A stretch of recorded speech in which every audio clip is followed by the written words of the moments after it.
Welcome to the Everyday Citizens Tactical Podcast, Episode 22, Intro to HF Communications. My name is Jeremy, and as always, I will be your host. Today I'm joined by Wyoming Survival, an outdoorsman and comms enthusiast who's pushing education to his fellow citizens. So, turn up the volume and put your listening ears on as we dive into the world of HF Communications. Tell me turn it down and I'ma only turn up louder. Call me what you wanna, but you can't call me no coward. Strength in numbers, we the people, still the ones with power. Fighting fire with fire, time to take back what is ours. Tell me turn it down and I'ma only turn up louder. Call me what you wanna, but you can't call me no coward. Strength in numbers, we the people, still the ones with power. Fighting fire with fire, time to take back what is ours. And another episode for comms. And to join me today is Wyoming Survival. What's up, buddy? Not much. How's it going?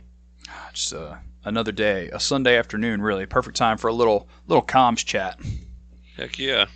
You want to kind of introduce yourself and let everybody know who you are and what you're about? All right, yeah, I'm Tony. I run Wyoming Survival. .org as my website, which is a training school. Also have my Instagram page, Wyoming Survival. No law enforcement, no military background, just a civilian that turned into a training junkie a long time ago. So I teach firearms, blacksmithing, deployment tactics a little bit.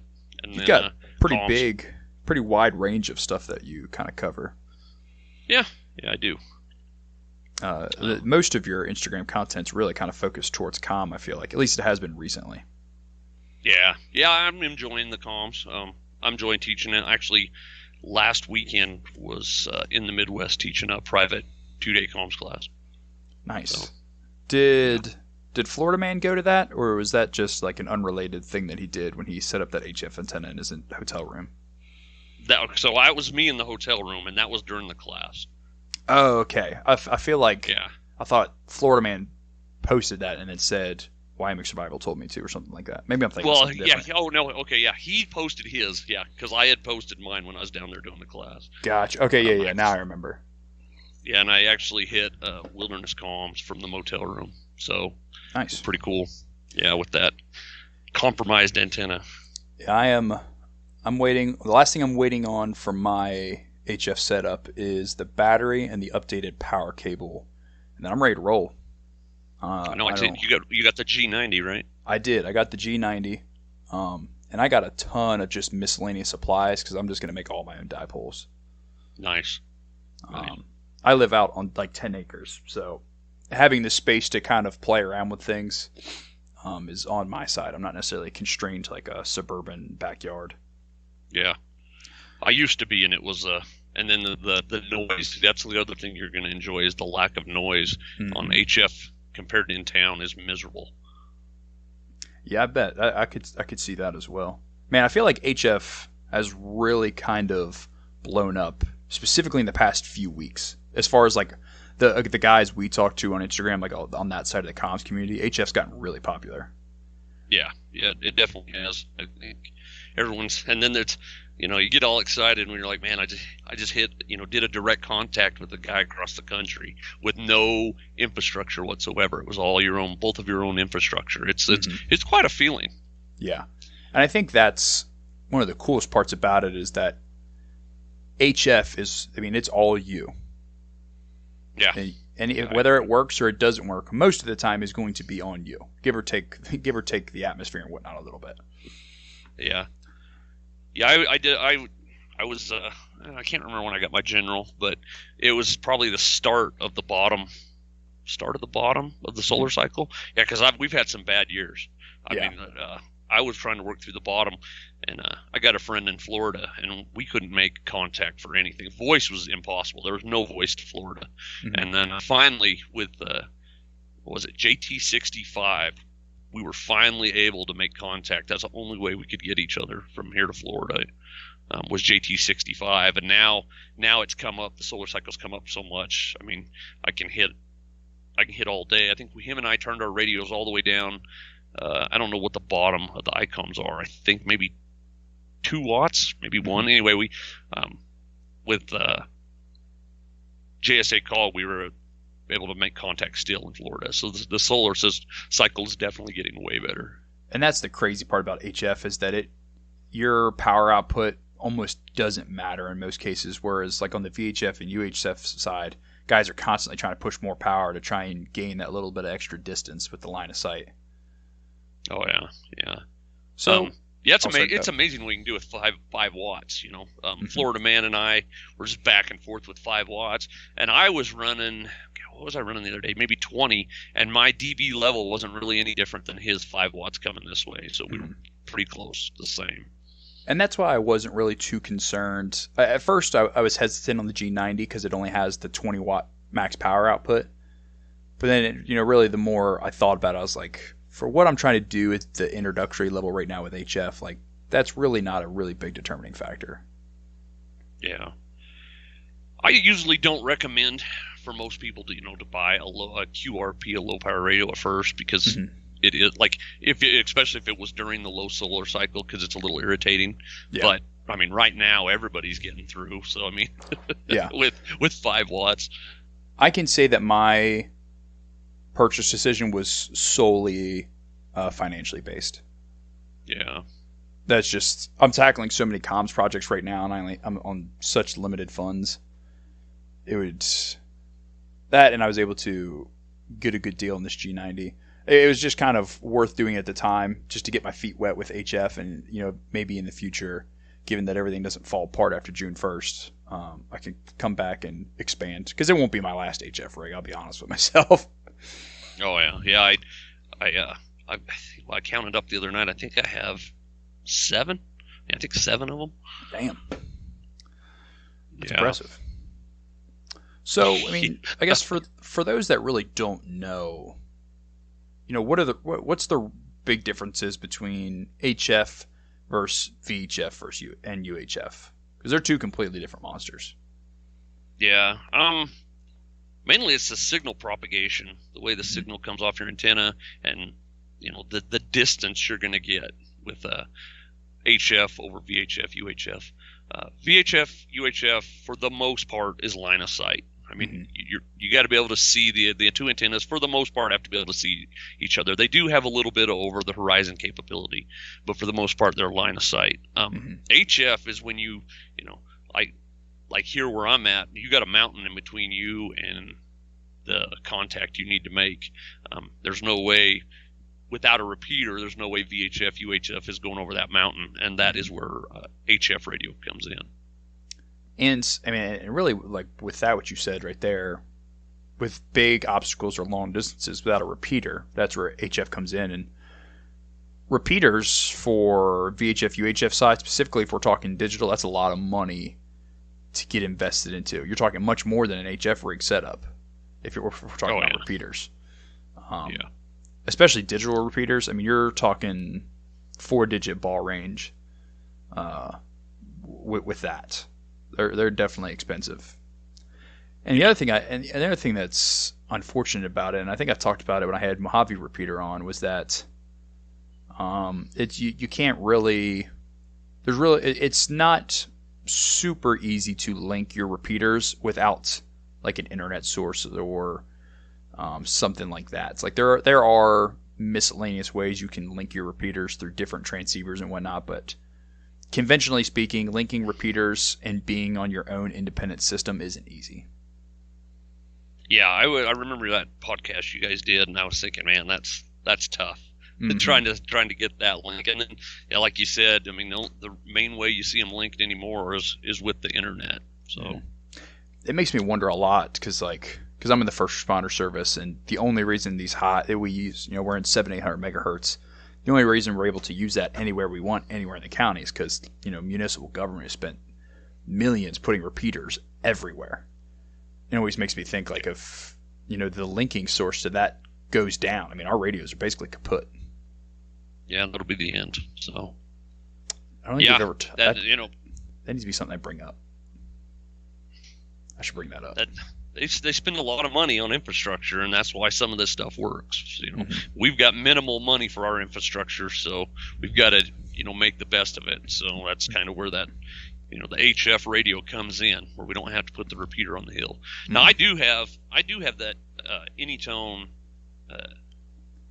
578, and if I needed to, I can use that as a repeater, a DMR repeater or a crossband repeater. So I just throw that in my truck if I had to drive up on or pack it up to the top of the hill, and I can at least get over the mountain comms if I needed to. Yeah. So with HF, and that's not super expensive. So no.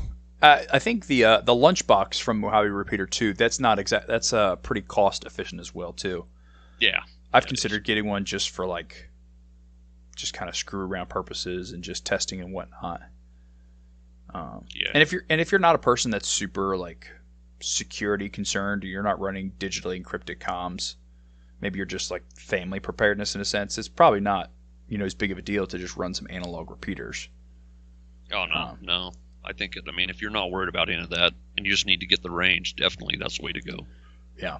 I guess I've said it before on previous podcast episodes, and I've said it with other guys, is we're almost at the point that a lot of us are experimenting in fields that the civilian side of the comms market was never meant to satisfy.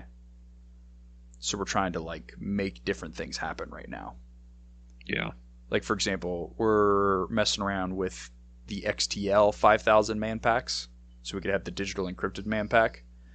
And the issue we're having at the moment is finding a good adapter cable that we could run instead of running the radio to an external speaker, that how most mobile radios run, at least for the XTL 5000, that's how it is. We have to try and find an adapter cable to tie that into something else, like an earpiece, or I don't know. It's definitely a snag in the road I've ran into, because you can't use the shoulder mics as output; it's only input. Yeah. Yeah, there's definitely some problems trying to integrate this stuff, and there's I think I said on one of the last podcasts too I was on, it's a compromise. You can't get everything you want. I know I'm in the same boat with the rest of you guys. I'm like, man, what do I want to give up to have this other capability? Mm-hmm. And it is a little irritating. It's a lot of irritating. But then you got guys like comms and logistics and whatnot that are the guys that really have the resources and the know-how, that are trying to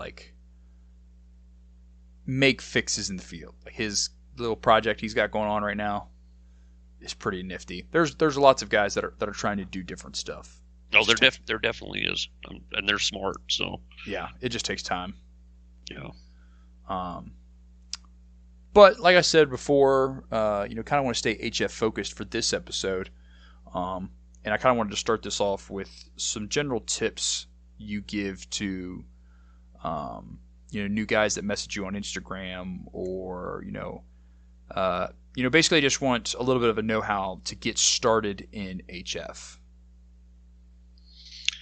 Well, you need to first off know which bands function, which way they propagate the signals will help you the most of getting a contact that you want.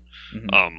So 20 meters is more of a long distance band, and that is the 14 megahertz range. So if you're trying to stretch across the United States, especially during the day, you'd want to stay on 20 meters. You'd want to try that first. Mm-hmm. 40 meters, 80 meters, 60 meters, and 160 meters are all, they're all they're INVIS bands. So INVIS is near vertical incidence skywave. So if you're wanting to get over the mountain, like we talked about before, get over the mountain that's in between you and who you need to make contact with, mm-hmm. those would be the bands that you would stick to make those contacts. Mm-hmm. 40 meters goes long at night. So in the evening, when 20 kind of dies out a little bit, 40 meters is you swap over to 40, and you can start making those across U.S. contacts on 40 meters. But just knowing kind of the SOP of that, knowing what these bands do is a big thing to know. Also, speaking of SOPs, knowing that 30 meters and up, everyone's going to be on upper sideband, voice and digital, and then 40 meters and down, voice is going to be on lower sideband, and digital is going to be on upper sideband. You kind of need to know that if you want to find traffic. Mm-hmm. So those are some other things. What about, because I guess one big reason guys may invest into HF, if we're talking about kind of local preparedness in a sense, is they may not necessarily need to talk from, Indiana to Florida or North Carolina to Colorado, whatever that might be. They may be just trying to talk, maybe 40, 50 miles away, maybe 2 counties away. What are the bands that they should probably stick to for either data or voice on the shorter distance side? I would stick to 40 meters during the day, seems to work the best, and 80 meters at night. I haven't really done 80. I'm not saying it doesn't work. 80 meters during the day, I just haven't really messed with, and it may. I think you still get invis during the night or during the day, not the night. You get them on both on 80 meters, but 40 meters on the day. If it's during the daylight, and you need to make a contact 40 miles away. Definitely 40 meters. It works quite well, and I have lots of videos to prove it. Yeah, you've got a lot of content that's like, I did this, watch me do this. Kind of stuff. Yeah. And I got my general license, which put me into the HF world. And I was doing like everyone else. I was just making contacts, and just through my training, just the training I've had, all my small unit tactics training and stuff like that. I was like, why am I trying to talk to someone across the U.S.? I need to see how to make HF usable for me. How I want to try to contact a specific person on HF, not just make a contact just for fun to log it. And so that's when I really started focusing more on Invis antenna setups, and I had to find a way to get to test whether or not I could talk and where I could hit, if I could do direct contacts. So I set up a computer at my house with JS8 call that has an auto reply hooked up to the radio, and I took the other radio set up in another computer, and I jetted out in different directions and started throwing antennas up and seeing what kind of direct contact I could make back to the house.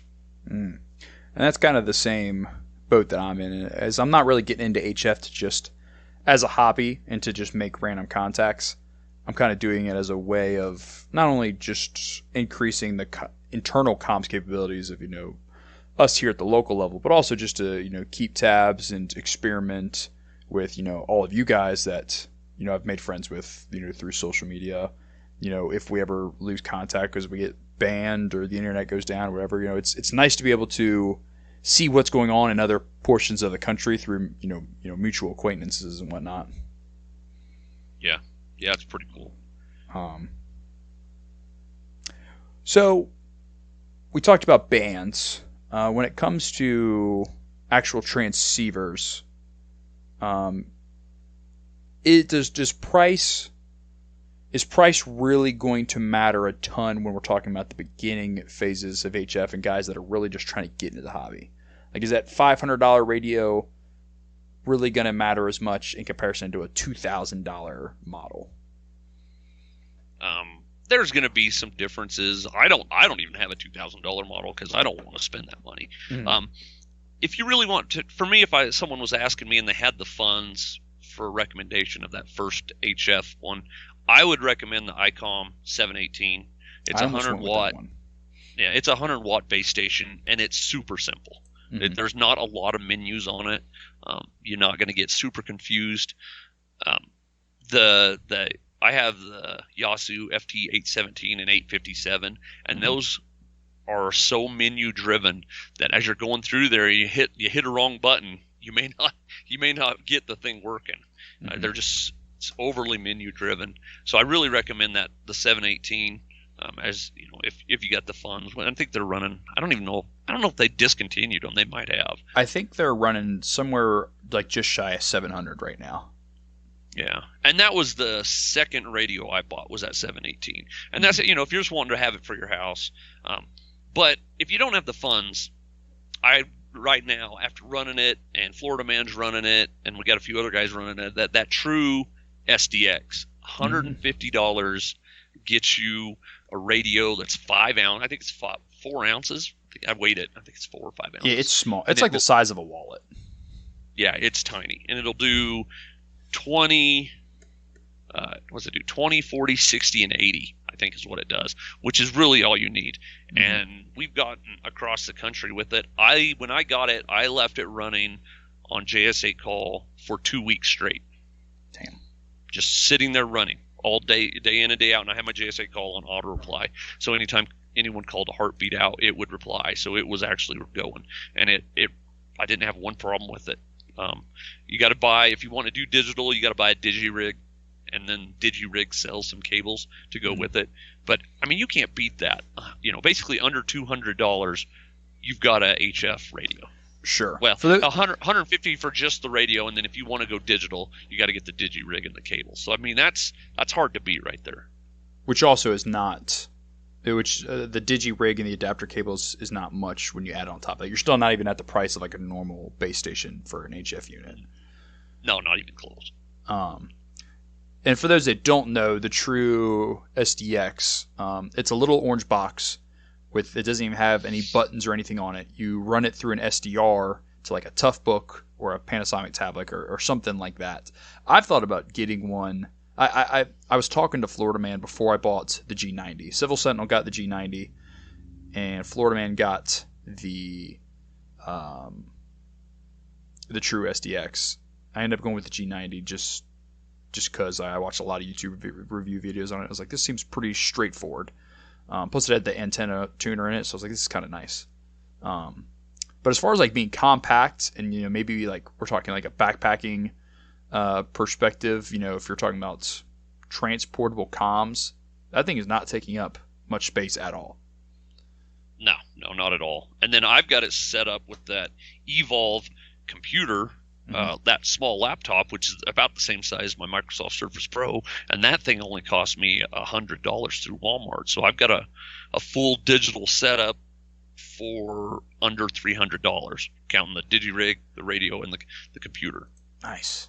Yeah, so as far as a budget option goes, I probably need to get this True SDX and play around with that as well and see if that's worth getting in comparison to for my local guys over the G90.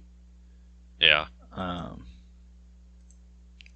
like you said, the DigiRig stuff isn't, expensive in the grand scheme of things to add on to everything. No. The one thing I don't like about the SDRs is they're not very Windows friendly in a sense. At least everything that I've tried to run with it so far, especially like different scanner software and whatnot that I'm trying to run with my SDR, Windows just does not seem to play well with it. I can get the SDR Sharp running, but I cannot get the DSD Plus. I don't. That's beyond me. I got to get with Florida Man to sort that out. And that's the other thing is there's different SDR models, and I don't even understand all of the SDR models at this point. Yeah, I would like to get, and I know, like you said, there's a ton of them. I was looking. I want something that's really wideband, like SDR Sharp. What we can see, I think 2 megabytes wide is all you can see, and I want to be able to see 100 megabytes wide or something. So I don't know which ones we either program or SDRs actually will do that. Mm-hmm. But I'd like to have that. That's one of my negatives on the SDR is just the bandwidth you can see of the frequency. I wish it was bigger. On the True SDXs, what's the power output with that? It's 5 watts if you got it hooked up to 12 volts, and then I'm not sure what you can run it off a USB side, the USB side too. There's the old school USB plugs on the side, but I'm not sure what the output on that is, if it's 1 watt or what it is. But you can run on either of them. Do you need any type of like power moderator or middleman to talk from the battery to the True SDX, or is it safe to use just directly hooking it up? It's safe to use. I had a 12 volt 3 amp hour Bino battery that I ran it off of the whole time, just plugged right in the top. Interesting. Yeah, that's pretty cool. Yeah, so it runs good. How long has this been out? The True SDX been out? I think it's been out a year. See, that's one of those things where the market adapts and just comes up with cool stuff. Yeah, it's definitely a cool little radio. You don't need a mic. You don't need a. It's got spot for a hand mic, but it actually has the hand mic mic built in. So there's a push to talk button right there on the outside. So it's another piece of equipment you don't need. The speaker is awful. So if you were going to run it for voice, I'd definitely have some headphones. And from what I've seen, that's the way it was actually designed for the headphones.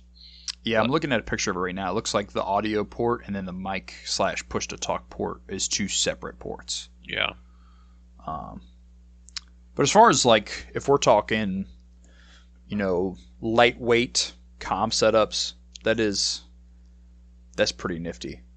Yeah, that thing it's crazy. It's so tiny. My one negative is how far the knob sticks out. Because that part right there, it does stick out. So I ended up putting it in my D-ball case just for protection, then put it in the bag. That's okay. That makes sense. Yeah, you can probably get like some sort of equivalent little Pelican case or something for that kind of stuff. Yeah. Do you know if Florida Man has anybody done any other type of antenna configuration besides like a dipole with this? Like, has anybody used like one of the classic 10-foot HF whip antennas that like you see in man-pack radios? No, I don't. Not that I know of. I'm just curious, like how well that would work. Not necessarily at like cross country, but maybe more regional. If we're talking about trying to stay like truly lightweight in the field. Well, really, okay. So I think, and I could be wrong on this, but if you're trying to do any sort of regional invis communications, you got to be horizontal. I don't know how much a vertical whip will work. Interesting. Yeah, because what you're doing is for an invis antenna. And it's nothing special, so for anyone listening, don't go to these radio shops and spend $500 on an Invis antenna because you're just getting ripped off. An Invis antenna is a dipole, which is the easiest, cheapest antenna to make, and it's lowered down. The radio theory is 1/4 to 1/8 wavelength off the ground, but really, if you can get it 6 feet off the ground, you're going to have Invis contact. And what it's doing is it's reflecting that signal more off the ground and straight up into the air, rather than skipping across the atmosphere. So when you got anytime you put a vertical in, the takeoff angle of your signal is actually different, and it's a lot more. You end up getting further. You DX with a vertical antenna. Okay, so the vertical, like the whip antennas, are only good for the more longer distance transmissions. Yeah, if you're going to have it on HF, most of the time people get longer transmissions. Interesting. I used them when I was a radio operator in the Marine Corps, but I didn't understand what the hell it did or what it was. I was just told to do things. You're still going to have the ground wave effect, so you still might make some local contacts, but for true Invis, it's a horizontal dipole, and that's what you're going for. That's just. Sorry. I haven't tried many verticals. I do have a chameleon vertical, but I haven't messed. I think when I tried it one time, vertical, trying to get back to the house, and it was awful. The only part that it just kind of sucks, like if you're on that 40 or 80 meter band because you're trying to stay somewhat local, is that you're still setting up, anywhere from 50 to 125 foot dipole. So if we're talking exactly right. If we're talking more guerrilla comms, and you're potentially exposing yourself, if you're like, let's say you have a fire team in the woods, you've set up a small patrol base, you're exposing yourself by taking the time to set up that dipole, tie it off 2 ends of a tree. That's quite the distance to cover at that point. So you really got to strategically plan when you're going to try and whip out the HF comms. Yeah, you really do. It's not nothing real quick, that's for sure. And stringing up 100, look, the 80 meters is almost 130 feet, so that's a huge antenna. It's really why you don't see a lot of guys running on 160 meters, is because of the size of the antenna. Oh yeah, it's ridiculous. So yeah, you're exactly right. Trying to string that up in a tactical situation is difficult.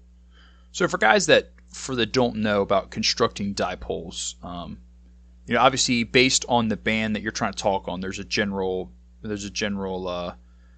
formula that gets you what your dipole length should be. If someone has a dipole set up for, let's say 80 meter, and they're in that 135 foot section at that point, just trying to cover the whole band, could they also run 40 meter off of that larger 80 meter dipole antenna you set up? Like, No. is the general rule you can go up but not down? Yeah, I've never SWR'd it to standing wave ratio to see what it would be. If you got, like, my one radio has an SWR sweeper, and I'm just giving you an example. I've got a off center fed 80 to 10 meter dipole strung up at my house, and I ran the SWR sweep through the AM bands. So I don't know where they start, but 600 megahertz or 600 kilohertz up to 1 megahertz. And that antenna was actually resonant, where it means it would broadcast without burning the radio up or harm anything, at 631 kilohertz, even though it wasn't made for that. Interesting. Yeah, so if you have an SWR meter, you can kind of check to see. I've done the same with, I think I put a video out on that. I built a dipole cut for the MERS frequency 151.82, and then when I went up to 460 megahertz, it was actually resonant on that. It had a good SWR. Interesting. I personally, if I put up an 80 meter dipole, I just run it on 80. I don't run a 40 on it. I just don't mess with it. I cut them for that. If I'm going to jump bands, or try to use one antenna for multiple bands, I try to go with the off-center fed dipoles. You said something about burning up the radio, and it's something I don't know about. If you're trying to transmit on a dipole, it's going to be way too big for the band you're on, or way too small. Is that where you risk burning up your unit? Yeah, and it's probably going to be the smaller the antenna is, the more you're going to get that back radiation and back heat into your radio. Gotcha. It's always a little bigger is safe than sorry. Yeah. So, yeah, the antennas really need to be resonant, where they're pushing out all the, no matter what it is, doesn't have to be just HF, but where they're trying to push out all the power is actually getting out of the antenna. So, and that's why we cut them for the wavelength, the frequency and the wavelength they are. Sure. That's why there's a formula. So it's better to just pre-cut and kind of stage like in a bag, and whatever band you're going to try and transmit on, you just pull that equivalent out, and then you set that one up. Yes. Will being like in the woods, like if you're trying to tie off from trees, will the trees really affect that as much like it would like UHF? Like UHF really doesn't like trees. Yeah, I think it affects it some. I can't give you a real answer on that because I live in the land where there is no trees. It is straight, right where I'm out here is straight desert, and I have had my experience out here is completely different than what I've had in other places.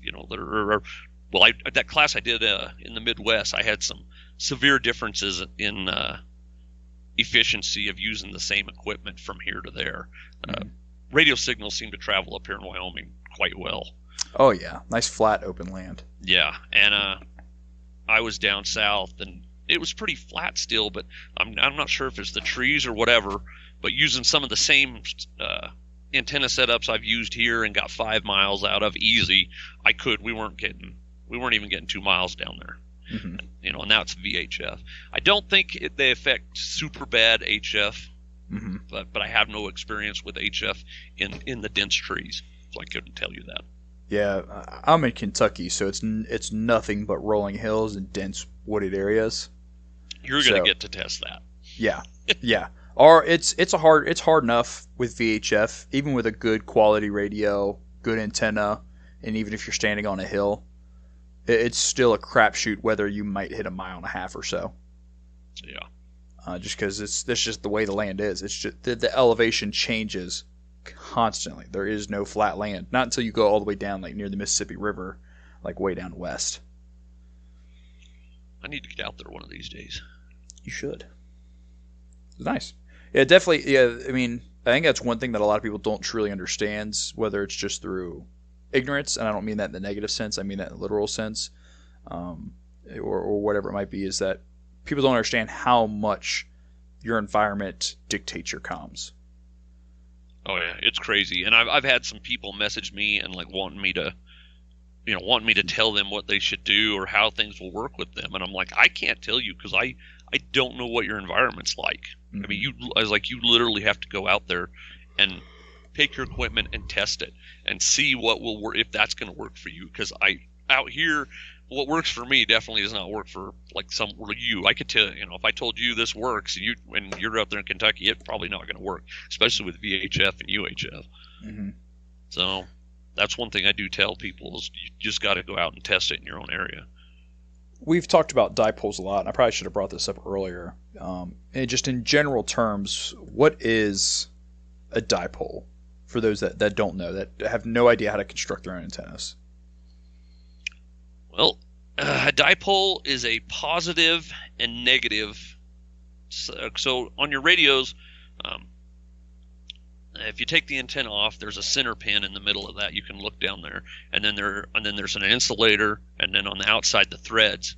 The center pin is the positive side of your radio. That's where the energy is going to be going, and then the outside's the negative.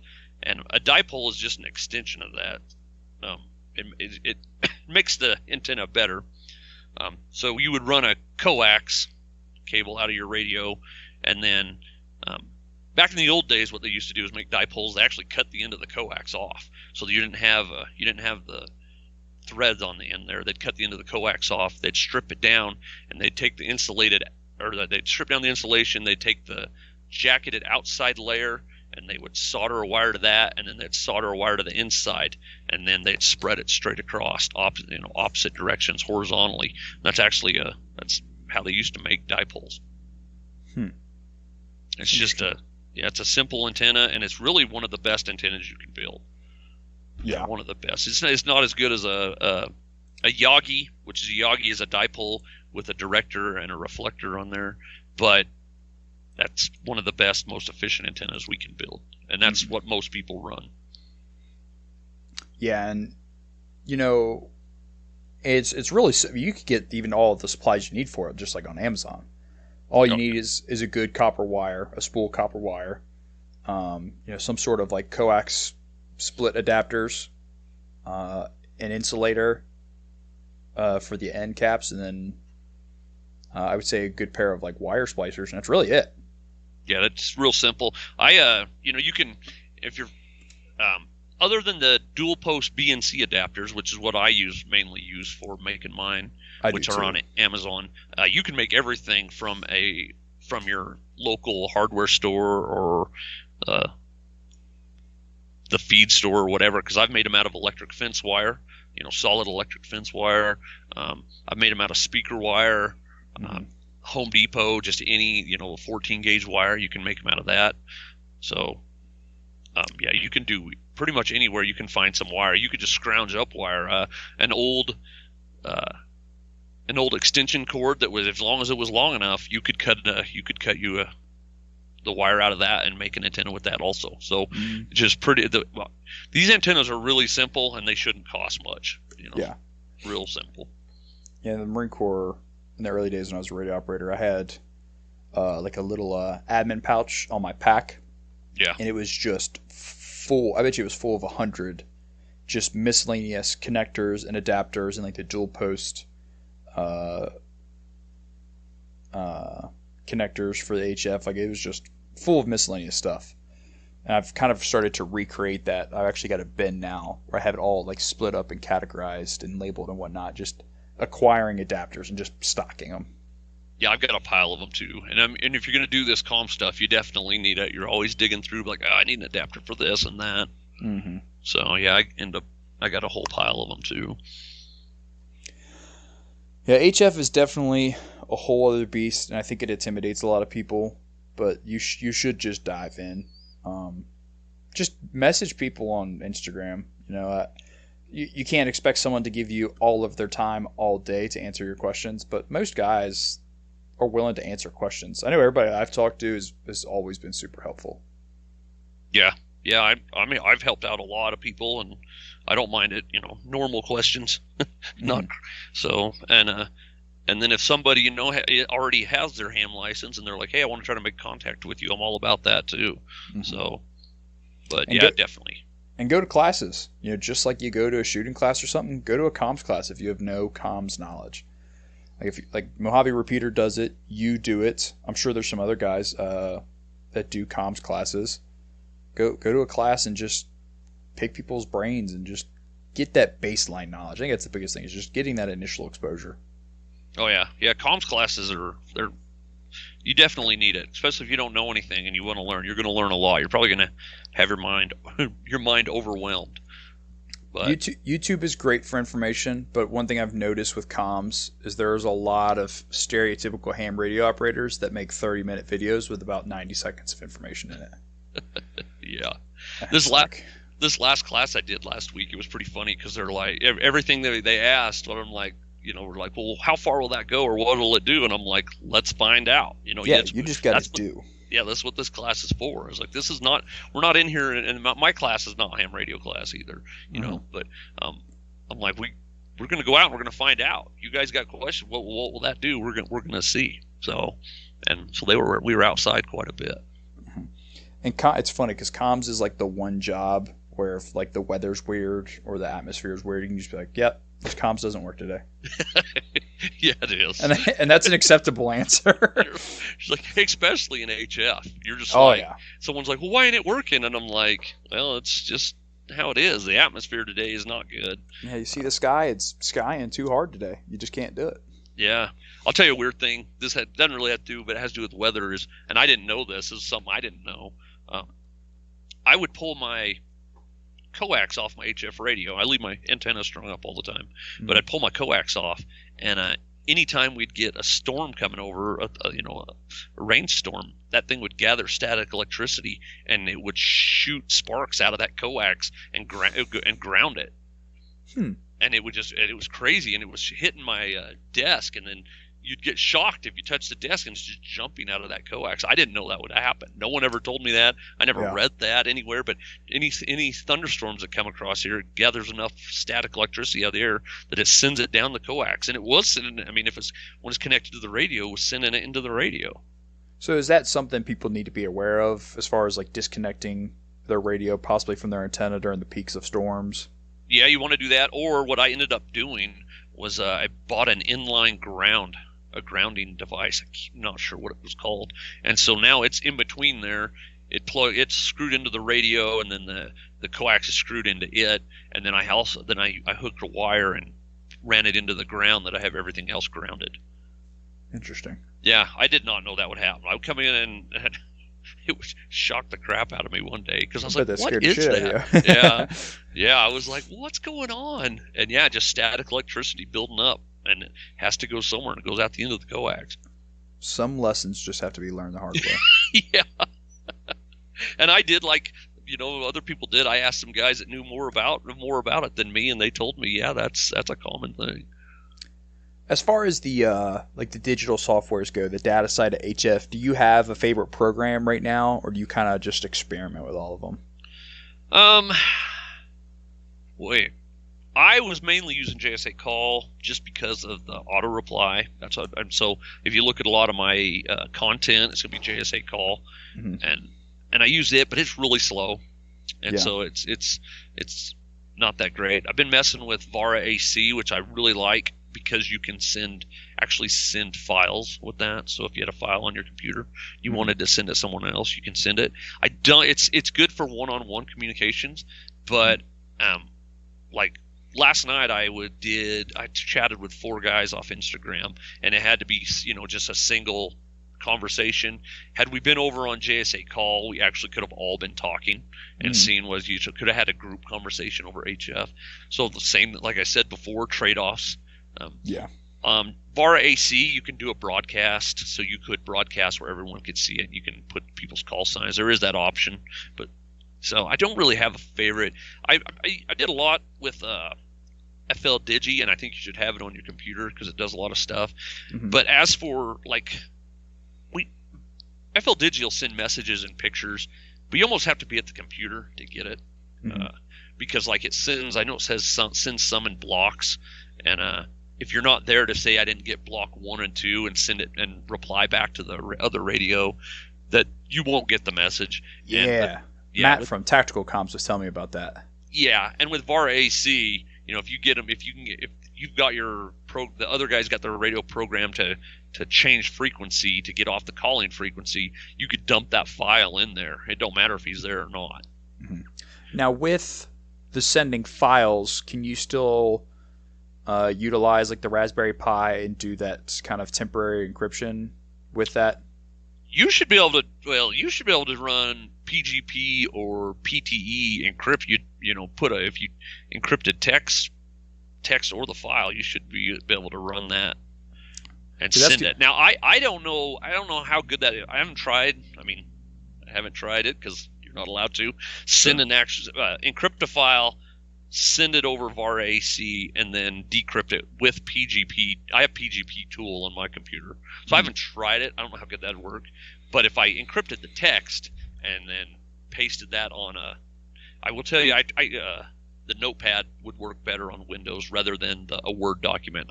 I seen that firsthand. Notepad sends faster, just over VAR AC than a document off Word. It's probably a less complex file. Yeah. Me and a guy from Colorado actually swapped files because I hadn't done it, so I wanted to try. So if you we'll use PTE, paranoid text encryption. You wrote up a report you need to send someone, and we encrypted it, copied it, pasted it on the Notepad file, and then sent it over. He should easily be able to open that up, copy it, and paste it back to PTE and decrypt it. Interesting. That should be no problem whatsoever. And with the digital side or the data, I hate using the word digital because it's kind of confusing to some people. With the data side of HF, I don't truly know this just because I'm new to HF. Can you just accidentally stumble across somebody's data transmissions? Is that really a thing that you're really worried about? Well, yeah, they all got standing operating procedures and frequencies where they're at. So you're gonna hear it. If you're operating on that, if you're operating on those frequencies, if you're like GS8 call, you can easily tune somewhere else and talk to each other. But yeah, someone could stumble across you guys talking. But even on the data side, yeah, you hear it. If someone's just scrolling through listening, you'll hear it. And if most of us know who've done it enough that we know what programs are running. Mm-hmm. Like we would know the sound of it. Like if someone was using FL Digi, and then FL Digi has a bunch of different data modes, and they're running PSK 31, and I heard it, I would know exactly as soon as I heard it what digital mode that was. So you would be able to set yours to that and catch that message if it comes across again? Yes. Interesting. Because I know that much of it. But if you didn't have the PTE, you wouldn't be able to do it, correct? Oh yeah, if you were sending the encrypted stuff, I would hear it. But it wouldn't pick it up. Gotcha. I might hear it up and pick it up, but wouldn't know what it was because it was encrypted. Mm-hmm. So you could do that. Yeah, no one's going to get through that. And that's I think we've all talked a little bit. That's about the only option right now for secure messaging over the HF. Sure. Because I always was under the impression, like with FTL Digi or any of them, that you would set a call sign as your receiver through that, and there'd be some computer magic between them, so that only that person through the program itself would receive that. No. Like people wouldn't be able to just randomly jump in so long as they set to the right software or whatever, like you're talking about. No, that would be cool. Yeah. VARA AC is the closest one to that. I'll tell you that right now. VARA AC. So, someone said there's a way to do it. We'd have to ask some of the guys that might know a little more. VARA AC, what happens is you pull the program up, and you can send out beacons or whatever. But I can type. We'll just say I type your call sign in, and I can hit connect. And let's say and you're on the radio. You got VARA AC running, and we connect.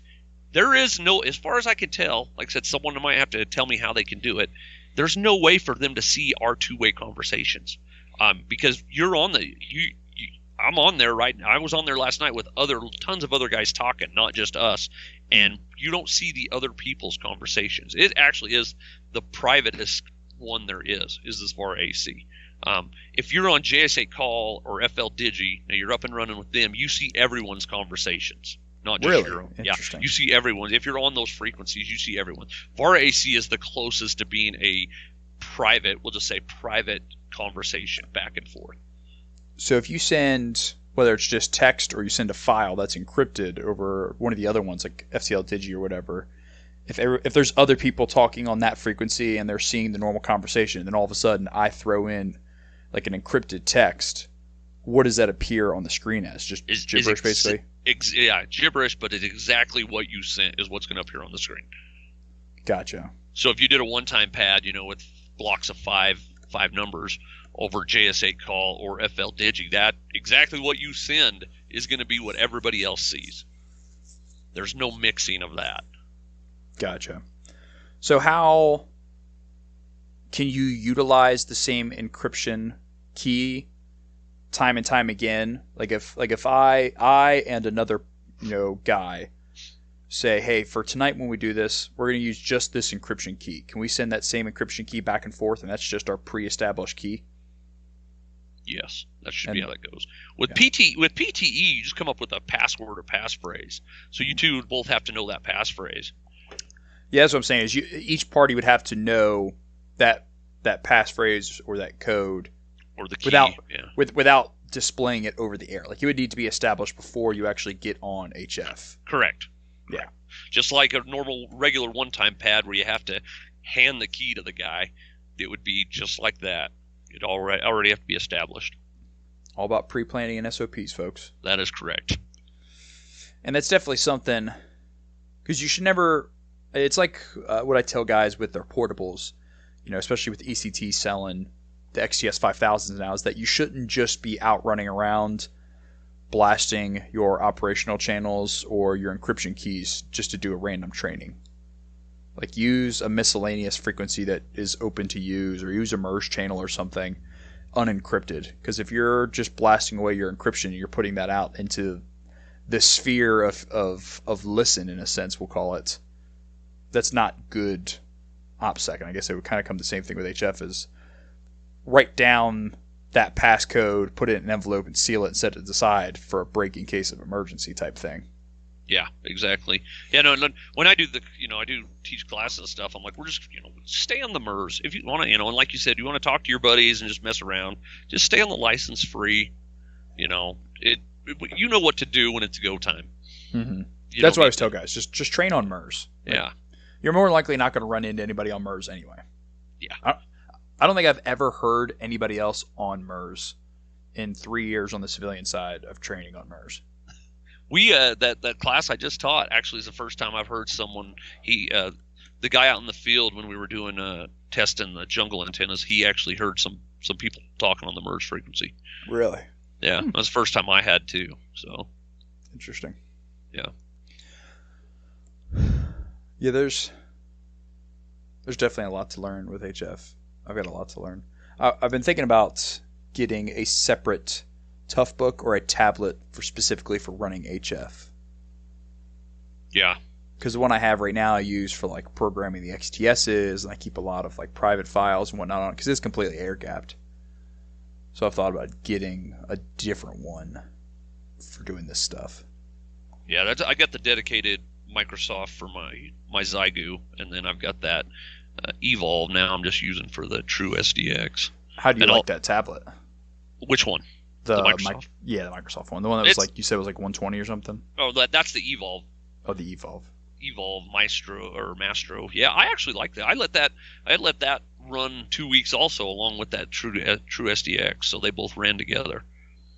There's one, I think it's like let me pull up eBay and look at it. There was a Panasonic tablet I saw the other day that was like $149 or something. I was like, that's not too shabby. Yeah, I was looking at the tablets too, but I'm like, man, I've got just as like on radios. I got so many computers already. I'm like, I gotta stop buying radios too. I've got too many.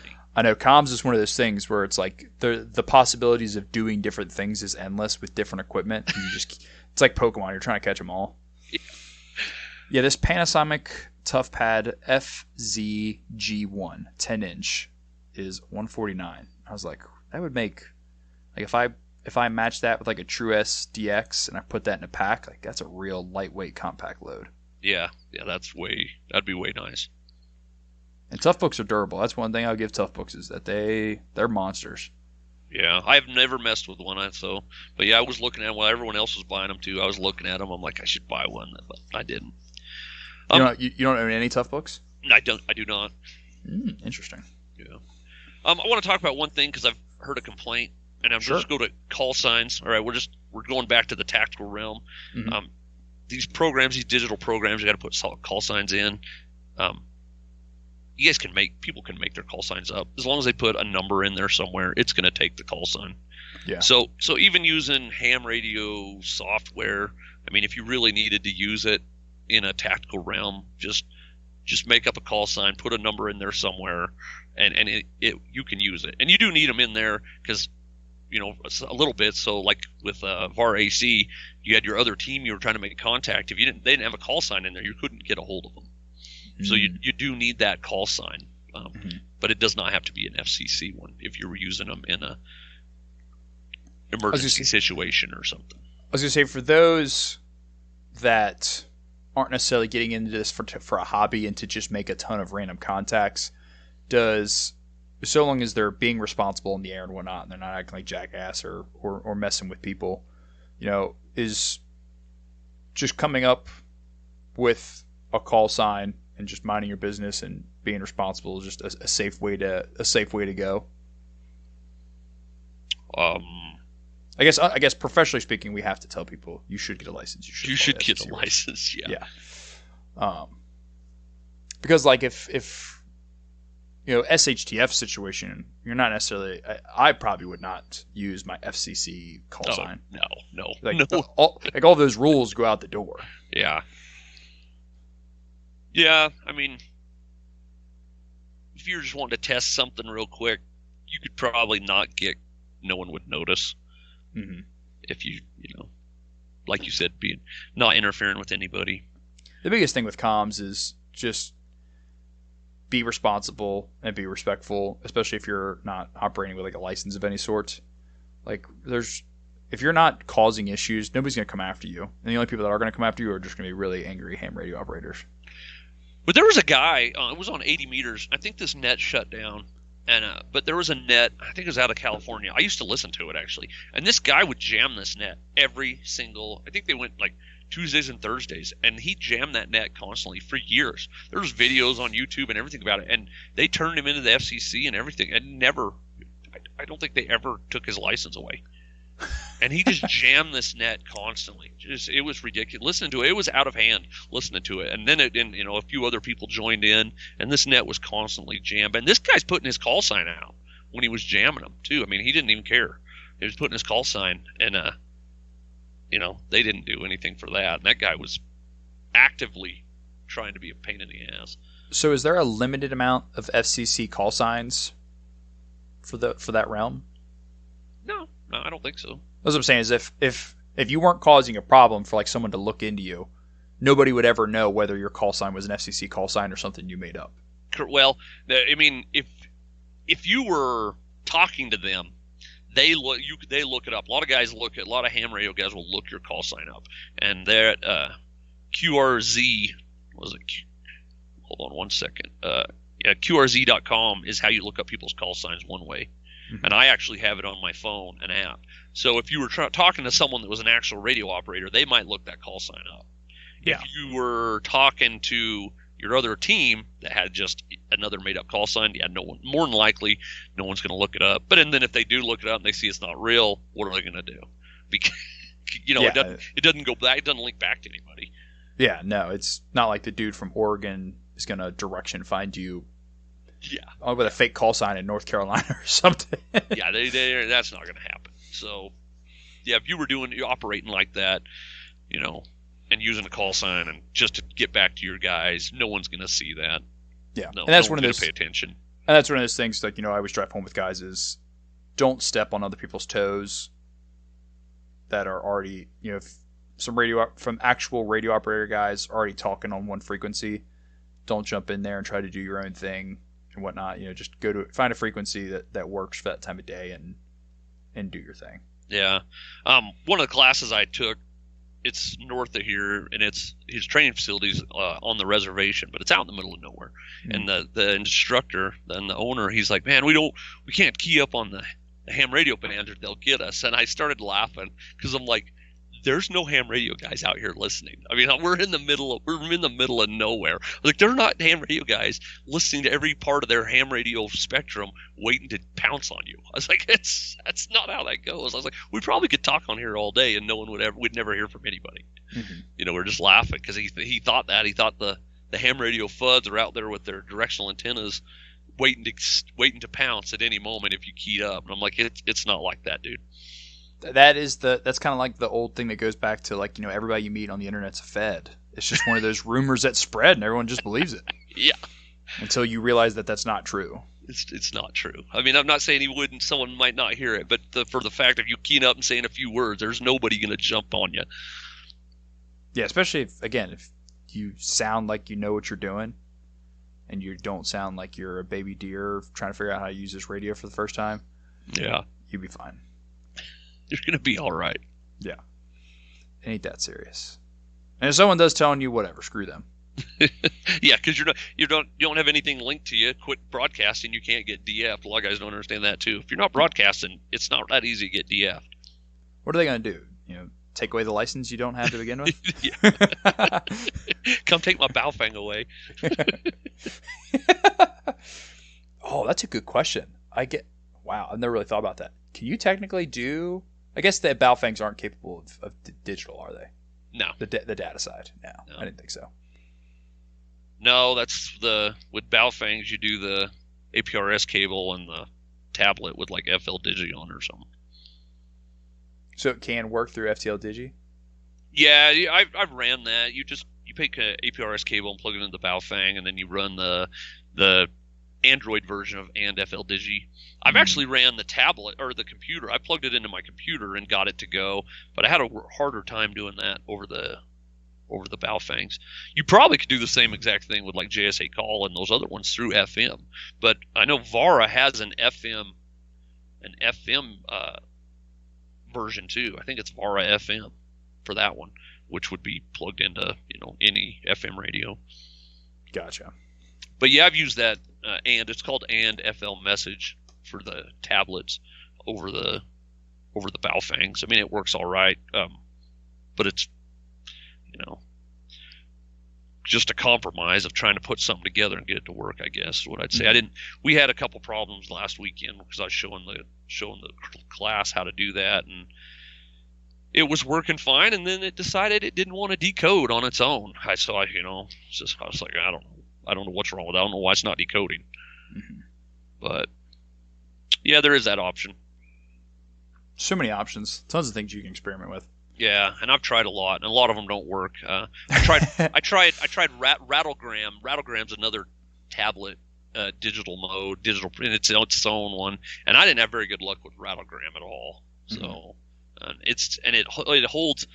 Rattlegram's kind of sucks because it holds all your messages on the tablet. So you got to get to like, I don't know the exact number because I actually emailed them about it. You got to get to like 100 messages on the tablet, then it starts deleting it. There's no way to delete them yourself. Which in a security wise, that's not good. No, that's not good at all. No, but there is that one too. It's like I've messed with that. Yeah. Well, I appreciate you coming on to talk HF and whatnot. Hopefully, we've named enough kind of. Oh, there goes the. I can hear them. You can hear them. Yeah. Yeah. I live my house almost sits like right on the main road, unfortunately, and I live on the road that goes down to town. So when they drive from town to town, I kind of sit here. I'm stuck in the middle. Oh, yeah. But yeah, thanks for coming on to talk HF. Hopefully we've named enough stuff, enough radios, enough methods that it piques guys' interest and they kind of start diving in on their own end, and the comms awareness continues to spread. Yeah, I appreciate you having me, and I'm trying to spread it as much as I can myself. So yeah, you've got a great channel too. Thank you. Do you have? I know all of us comm guys are like kind of really far spread out. Is there anybody up near you that's like in the comms chats that we're in? Or are you kind of just Lone Rangering it up there? Resilient Calms, he's in Idaho, and Tataluna, Idaho's in Idaho. Oh, okay. So those guys are up there. Oh, and HXC, those guys, I think they're in Idaho too. So they're the closest to me. There is like a little pocket of guys up there in that like Wyoming, Montana, Idaho, across a wide spectrum of niches. We're in the redoubt. Well, buddy, thanks for coming on. I really appreciate it. Hopefully you guys find this beneficial. All right, thanks for having me. I appreciate it. All right, guys, that's all I've got for episode 22, Intro to HF Communications. As always, train hard, train often. Tell me turn it down and I'ma only turn up louder. Call me what you wanna, but you can't call me no coward. Strength in numbers, we the people, still the ones with power. Fighting fire with fire, time to take back what is ours. Tell me turn it down and I'ma